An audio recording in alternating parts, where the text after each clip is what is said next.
crying. So see money joy, got no joke then I've go.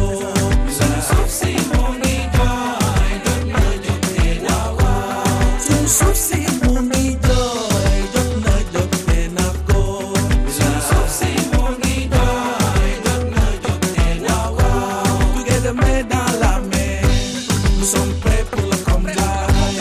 La terre c'est la vie, elle respire et elle vit. Fonkal mbay mi suñu réew naat, suñu réew naat. Ñu mën a bay di ci dund, bay di ci denc, bay di ci denc. Nguur gi baykat nañu waxtaan, nañu waxtaan.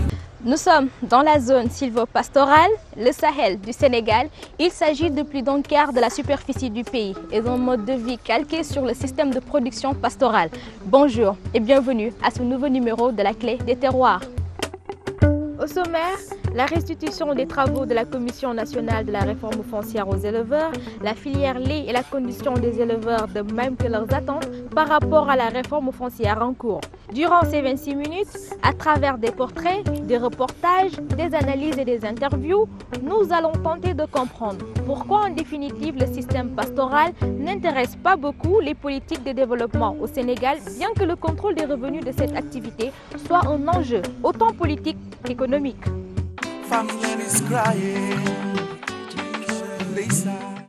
La zone sylvo-pastorale, c'est quoi d'abord?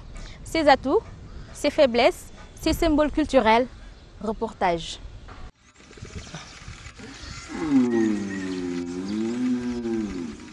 Un cheptel important, une biomasse et un tapis herbacé dense, des ressources naturelles conséquentes, des filières variées à fort potentiel d'évolution, une situation sanitaire acceptable, un réseau dense d'organisations d'éleveurs, sans oublier des possibilités énormes d'exportation de produits d'élevage et une marge importante d'augmentation de leur plus-value et de leur croissance. Le Sénégal de l'élevage à coup sûr a de vrais atouts. Mais également la menace est là. Menace sur l'espace pastoral, menace qui ne s'arrête pas à l'émiettement de cet espace, menace qui se manifeste encore par une ponction importante d'une main-d'œuvre désarticulée. Beaucoup de saisonniers et de permanents sont recrutés désormais par des sociétés locales et ces propriétés foncières ou ayant droit traditionnel sont aussi attributaires dans plusieurs casiers irrigués dans la moyenne vallée sans avoir la possibilité d'y amener leurs troupeaux. Le recensement des centres urbains de la région révèle également que les éleveurs ne sont pas hélas épargnés par l'exode rural. Dakar, Saint-Louis, Kaolack, Tambacounda, Rosso, Nouakchott abritent une forte colonie de pasteurs qui se reconvertissent dans d'autres secteurs d'activité. Victimes d'une conception sectorielle de l'espace, les pasteurs tentent leur survie face à un milieu qui leur apparaît subitement étranger, un espace de plus en plus difficile où ils vivent un combat d'arrière-garde pour préserver de maigres acquis. Notre programme de restitution et surtout de démocratisation de l'information de la réforme foncière en cours nous amène ce mois-ci dans la localité de Gamadi-Saré, plus particulièrement dans la zone de Namarel. Ici, le chef de village, pour camper le décor, l'homme nous parle du processus d'occupation de cette zone sylvo-pastorale. Écoutons ses propos.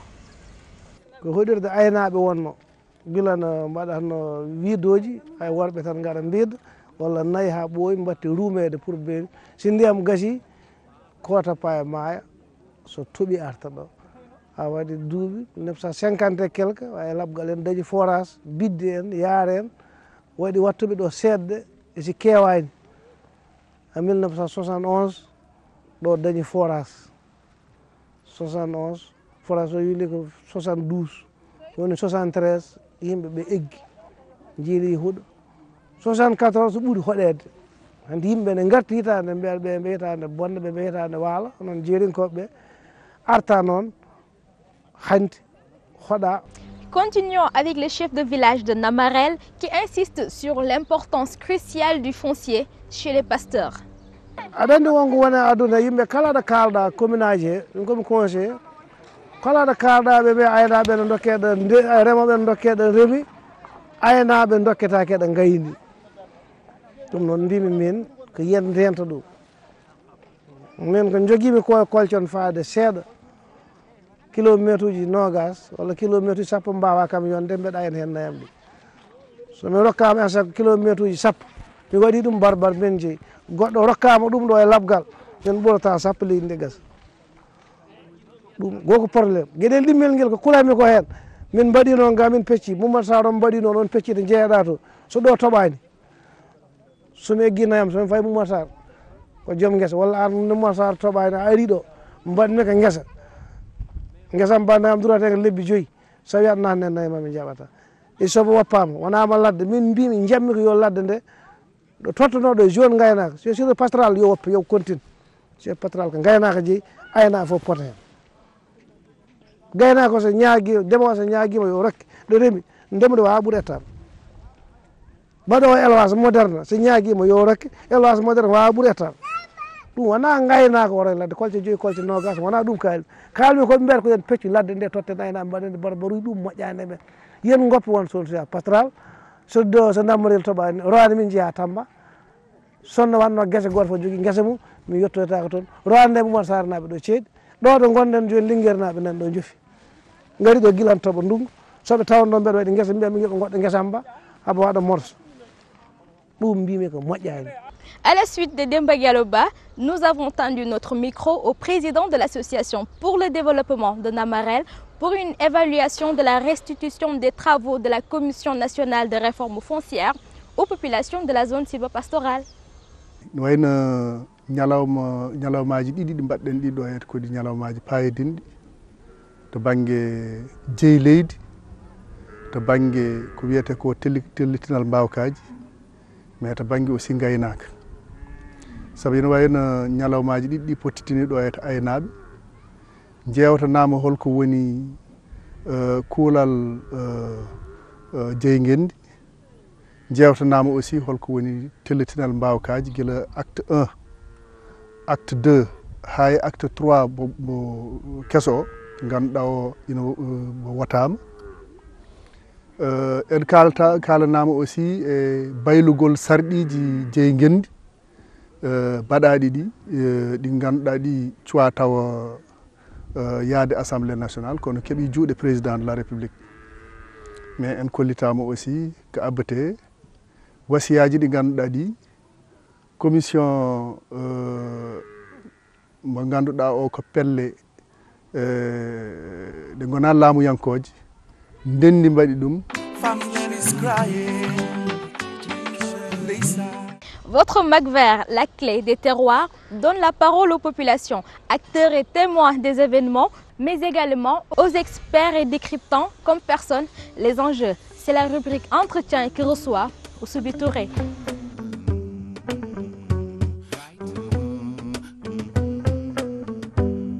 Les choses ont commencé à changer avec la loi d'orientation agro-sylvo-pastorale qui a reconnu l'élevage comme une forme de mise en valeur du milieu naturel. Le nouveau document de politique foncière prend en compte, a défini une orientation stratégique qui porte sur les espaces qui font l'objet d'une gestion communautaire, en particulier le pâturage. Oui, dans le nouveau document de politique foncière, il y a une réelle volonté de prise en compte du foncier pastoral, une volonté de sécurisation de la mobilité pastorale, une volonté de renforcement du statut des espaces pastoraux, oui. Et ça, je pense que ça contribue à renforcer la dynamique qui est enclenchée par le projet en cours d'élaboration d'un code pastoral.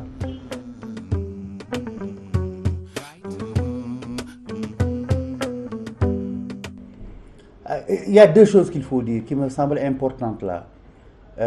L'activité pastorale va se maintenir et se développer. Je crois qu'il y a un certain nombre de préjugés dont il faut se méfier. Le pastoralisme n'est pas une forme archaïque d'élevage.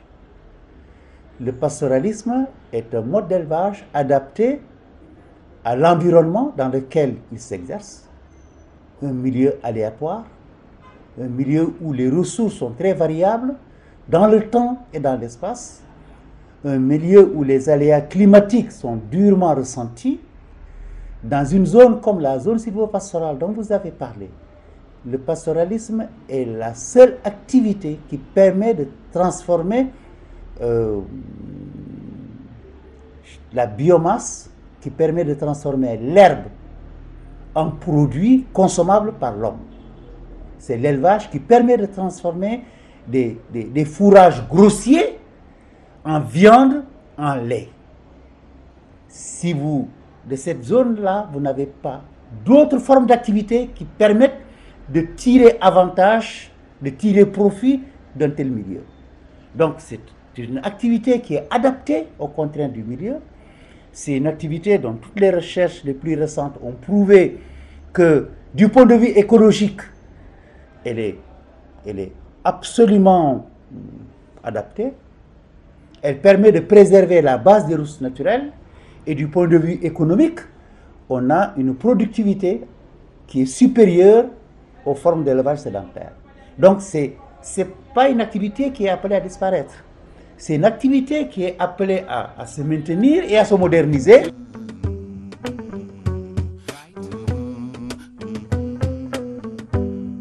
Ben, écoutez, le choix est simple. Ou on investit dans le développement de la production nationale, on réalise des infrastructures. Vous avez visité la zone sylvopastorale? Les forages de la zone sylvopastorale datent de l'époque coloniale. Qu'a-t-on fait comme effort, comme investissement productif, comme investissement au service de la commercialisation? 3 fois rien. Les investissements consentis, c'est 3 fois rien. L'activité se maintient précisément parce que les producteurs eux-mêmes acceptent de consentir des investissements.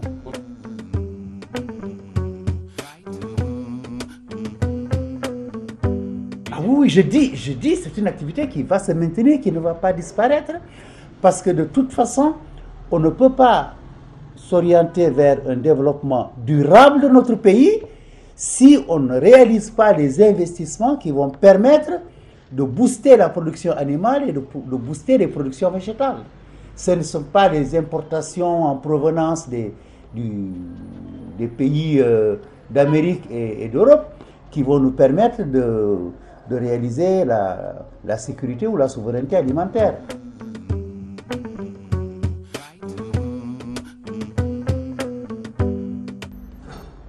Je ne suis pas hydraulicien, mais je pense simplement qu'il y a eu des efforts de capitalisation des expériences en matière d'hydraulique pastorale. Il y a des modèles intéressants qui ont été testés. La faiblesse des démarches en matière d'hydraulique pastorale dans notre pays réside dans le fait que la dimension économique n'a pas été prise en compte. La dimension économique n'a pas été correctement prise en compte. Ou alors on l'a pris par le mauvais bout. Parce qu'on a pensé qu'il faut aller vers la privatisation à 100% des forages comme solution pour régler la question de l'eau. On a vu ce que cela a donné au Niger. Hein. Au Niger, vous connaissez l'expression des Nigériens, les puits boutiques. Cette privatisation n'est pas une solution. On s'oriente vers l'eau fort. Probablement qu'il y a des démarches alternatives qui auraient pu être expérimentées. On n'a pas suffisamment réfléchi à ça. On a conféré des responsabilités aux collectivités locales. Les collectivités locales gèrent les infrastructures, y compris les marchés à bétail. Il y a des taxes, une fiscalité locale importante. Il y a des taxes importantes qui sont collectées sur les marchés à bétail. Pourquoi ne pas réinvestir une partie de la fiscalité pour développer l'élevage? Des milliards qui sont récoltés hebdomadairement au niveau des marchés, d'un grand marché comme le Foirail de Dara, auraient pu être en partie réinvestis dans des programmes d'hydraulique pastorale, dans des programmes de délimitation des couloirs de transhumance, dans des programmes d'aménagement pastoraux. On ne l'a pas fait.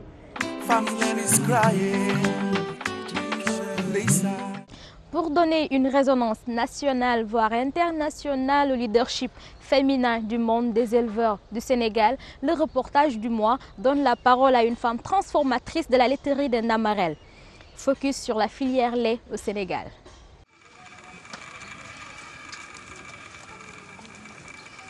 Environ 3 millions de bovins pour une population d'un peu plus de 13 millions d'habitants, le Sénégal à coup sûr bénéficie d'un gros cheptel.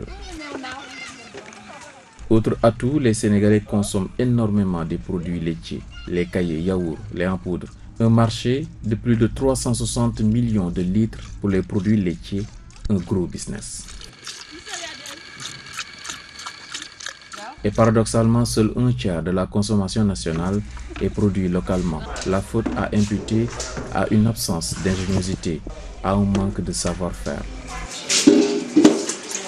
À la laiterie de Namarel, des femmes comme Mariam Djerindiaye sonnent la révolte. Salle de transformation. Et on salle, on va filtrer kosam dam, on va pasteuriser à bain-marie. Si vous avez bain-marie non, on dit sacotoles, marmette au faodo, kosam dam one hand. Au sein de l'association ADENA, Association pour le développement de l'élevage à Namarel et dans ses villages voisins, on refuse simplement de baisser les bras et de se voir contraint de se débarrasser d'un surplus de production au moment où, dans des coins du pays, des Sénégalais payent au prix fort du lait en poudre à la qualité des fois douteuse. Degré de chocolat, t'as les cailles degré de chocolat, t'as yaourt degré de chocolat, t'as fromage degré de chocolat. On degré sur le team don, ben dit kosam dam, kadi ben garde kadi maram taj good, but hendiam, but en glace of ndani, sab dokam hen sa glace or problème sabin gala courant.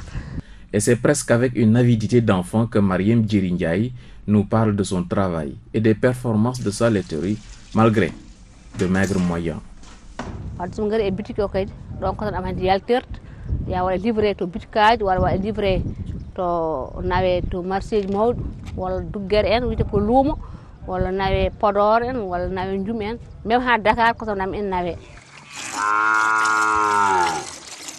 À signaler qu'au Sénégal, l'élevage est la deuxième activité du secteur agricole. Difficile alors d'expliquer pourquoi la production laitière nationale reste aussi faible. C'est possible pour les éleveurs du Sénégal de répondre aux besoins nationaux, mais ces éleveurs demandent une volonté politique sincère pour les accompagner dans cette entreprise.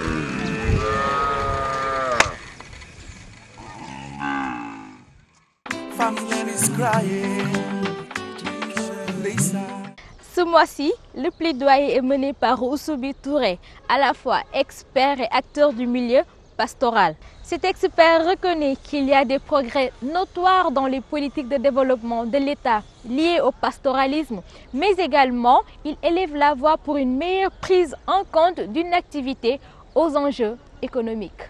Écoutez, je suis impliqué dans l'accompagnement du mouvement paysan, des organisations d'éleveurs ici au Sénégal, au Burkina, au Niger.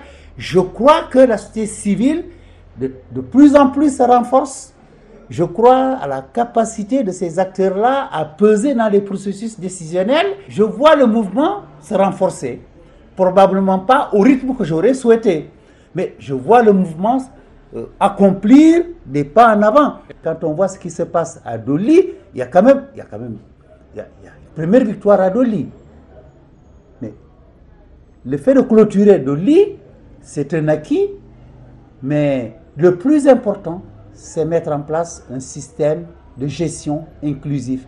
Un système de gestion qui accorde toute sa place aux organisations d'éleveurs qui vivent à Doli. Il ne s'agit pas de réhabiliter Doli pour en faire un patrimoine réservé uniquement au privé. Il s'agit de réhabiliter Doli au profit des communautés d'éleveurs en premier lieu.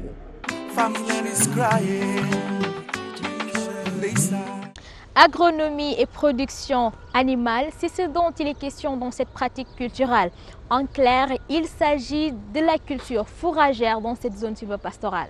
À l'interface des productions agricoles et de l'élevage, dans la zone sylvopastorale, on note les cultures fourragères. Cette parcelle de 500 mètres carrés, dans laquelle on va mettre le maralfalfa, ou le pénicillium si vous voulez, ce qui sera utilisé comme fourrage, ce sera pour alimenter 5 vaches. L'alimentation de ces 5 vaches-là va permettre de produire du lait. 2 vaches à raison de 2,5 kg le matin et 2,5 kg le soir. Ne soyez pas étonnés, c'est possible et c'est réalisable et ça a été fait quelque part. C'est possible, c'est réalisable et cela a été fait quelque part. Une vache Gobra peut produire le matin 2,5 litres le matin et 2,5 litres le soir. Ça a été vérifié et fait par d'autres éleveurs. C'est ce système-là qu'on veut reproduire ici. Comme partout dans le monde, ici également dans le Sahel du Sénégal, l'agronome nous fait savoir que cette pratique culturelle a pour objectif de servir aux productions animales. On est en milieu peul. On sait que en saison de pluie, les animaux qui vivent dans cette zone-là consomment de l'herbe et expriment leur potentiel génétique. Je ne dis pas produisent du lait, je dis expriment leur potentiel génétique. Sans avoir à mettre une complémentation quelconque derrière. Simplement le fait de pâturer, d'aller prendre de l'herbe dans la brousse, de boire à satiété, les animaux arrivent à produire le lait qui sert à la consommation de la famille. C'est justement pour ne pas couper cette production-là. C'est tout le sens de la mise en place de cette parcelle. Dans la zone, l'introduction des cultures fourragères concerne davantage les milieux spontanés que les espaces cultivés. À présent, notre passage encadré qui redonne la parole au chef de village de Namarel qui revient sur cette filière lait et l'inefficacité de l'introduction de races en provenance de l'extérieur.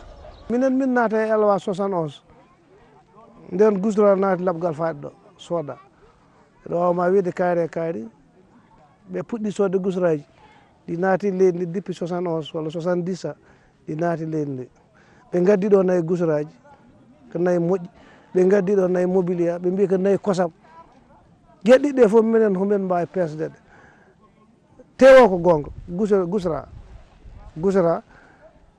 no sansa nayi ɓuuri nayi men gonɗiɗo par ce que ɓuuriɗi tew saabu ɓuuri tew no ɓuurede hay coggu parce que min jogui hande message jaaɓi mbiɗa wawi nawdema ɗo joni mi yeeyama gaari gusrade dañani hitande sa waɗi temedere uddande mi yeeyatama.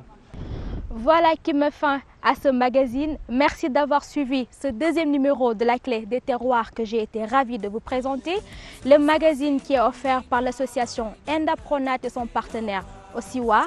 Rendez-vous dans un mois pour un autre numéro, la clé des terroirs.